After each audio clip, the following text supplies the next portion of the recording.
Qui fait partie de la génération Y ou Z? Allez-y, levez les mains. Je vais vous parler de l'accompagnement des jeunes entrepreneurs. Et pour ce faire, je vous présente Julie. Julie a 22 ans, Julie aime le digital, elle est impulsive, impatiente, et Julie veut donner un sens à sa vie. Elle veut entreprendre. Le grand-père de Julie était lui aussi entrepreneur. Il avait bénéficié d'un programme d'aide financière de l'État. Le père de Julie, entrepreneur aussi. Il avait été accompagné par une structure privée. Pour Julie, le contexte est tout autre. Elle vit dans un monde en pleine mutation, économique, numérique, environnementale. Et en plus, elle a tout à disposition. Des outils, des réseaux simplifiés. C'est ce qu'on pourrait qualifier de l'entrepreneuriat open source. C'est accessible, c'est simple, c'est ouvert. En tout cas, en apparence. Car Julie va être soumise au paradoxe. D'un côté, l'entreprise de Julie a un risque sur 3 d'échouer.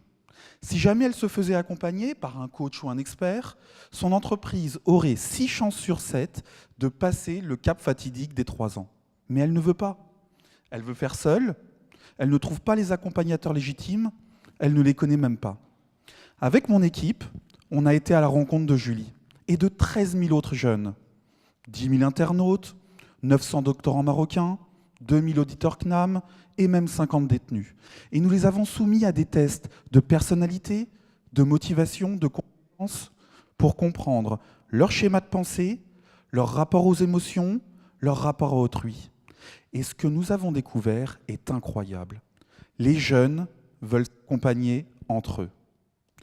Premièrement, ils veulent échanger lors de leurs rencontres, lorsqu'ils se voient ou sur les réseaux sociaux.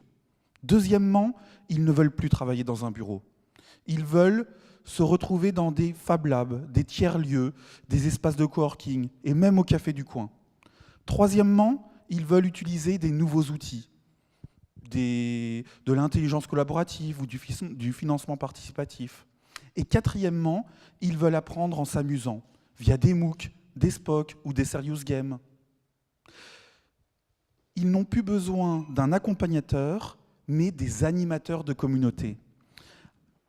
Depuis le début de ma thèse, nous en avons formé 90, à Paris, à Nantes, à Nancy, à Casablanca.